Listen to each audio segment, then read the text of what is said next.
नमस्कार, प्रखर गूंज न्यूज डेस्क पर आप सभी का स्वागत है। रुख करते हैं खबरों की ओर।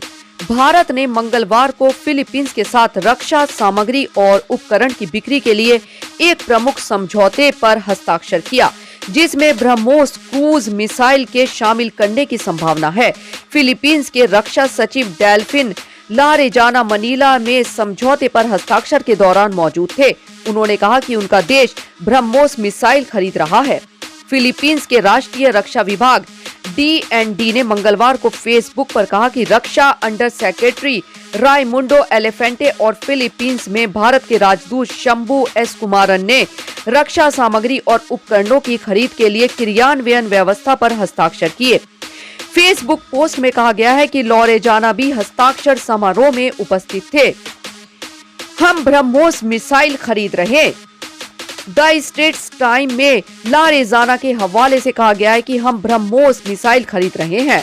उन्होंने कहा है कि यह समझौता भारत और फिलीपींस के लिए रक्षा खरीद में नीतियों और प्रक्रियाओं पर एक मार्गदर्शन के रूप में काम करेगा।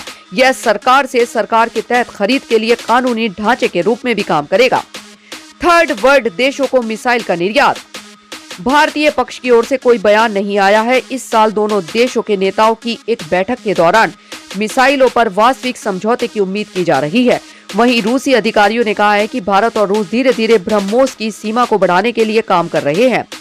साथ ही थर्ड वर्ल्ड को मिसाइल का निर्यात शुरू कर रहे हैं, जिसकी शुरुआत फिलीपींस के साथ हो रही है।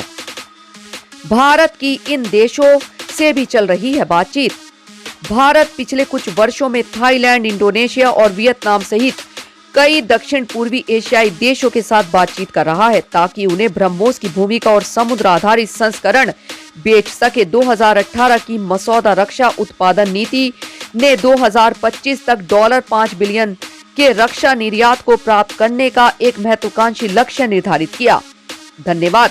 समाचार के बारे में आप अपनी राय कमेंट बॉक्स में जरूर दें। लाइक और सब्सक्राइब करना ना भूलें और अधिक ताजा तरीन खबरों के लिए जुड़े रहे प्रखर गूंज न्यूज डेस्क के साथ।